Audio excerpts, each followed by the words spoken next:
Évangile selon Matthieu, chapitre 20. Car le royaume des cieux est semblable à un maître de maison qui sortit dès le matin afin de louer des ouvriers pour sa vigne. Il convint avec eux d'un denier par jour et il les envoya à sa vigne. Il sortit vers la 3e heure et il en vit d'autres qui étaient sur la place sans rien faire.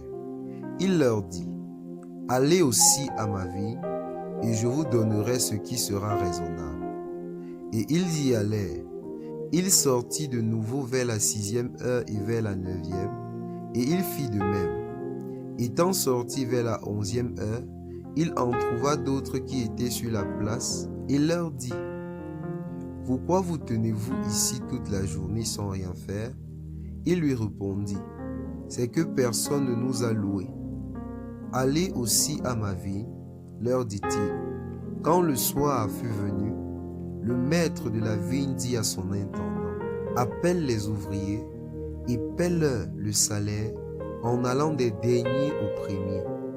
Ceux de la 11e heure vinrent et reçurent chacun un denier.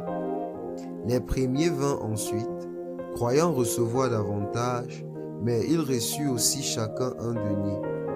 En le recevant, ils murmuraient contre le maître de la maison et dirent: ces derniers n'ont travaillé qu'une heure, et tu les traites à l'égal de nous, qui avons supporté la fatigue du jour et la chaleur. Il répondit à l'un d'eux: mon ami, je ne te fais pas tort. N'es-tu pas convenu avec moi d'un denier? Prends ce qui te revient et va-t'en. Je veux donner à ce dernier autant qu'à toi. Ne m'est-il pas permis de faire de mon bien ce que je veux? Ou vois-tu de mauvais œil que je sois bon? Ainsi les derniers seront les premiers et les premiers seront les derniers. Pendant que Jésus montait à Jérusalem, il prit à part les 12 disciples et il leur dit en chemin: voici, nous montons à Jérusalem et le Fils de l'homme sera livré aux principaux sacrificateurs et aux scribes. Ils le condamneront à mort et ils le livreront aux païens pour qu'ils se moquent de lui, le battent de verge et le crucifient.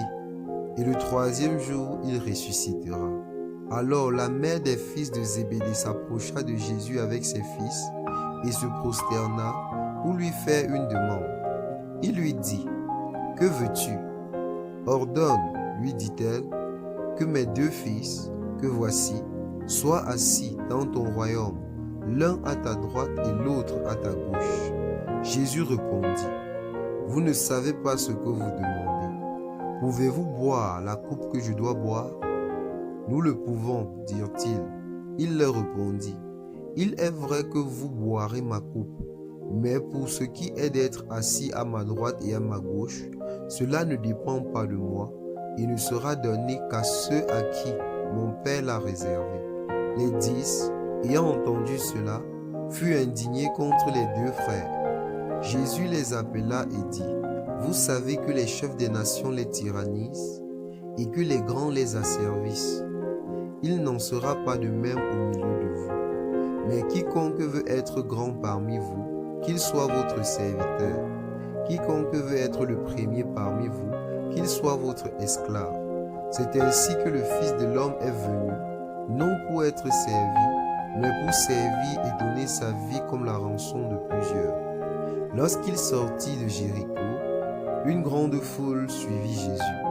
Et voici, 2 aveugles assis au bord du chemin entendirent que Jésus passait et criaient: aie pitié de nous, Seigneur, fils de David. La foule les reprenait pour les faire taire, mais ils criaient plus fort: aie pitié de nous, Seigneur, fils de David.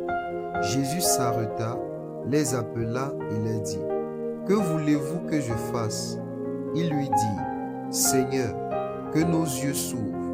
Ému de compassion, Jésus toucha leurs yeux et aussitôt, ils recouvrirent la vue et le suivirent.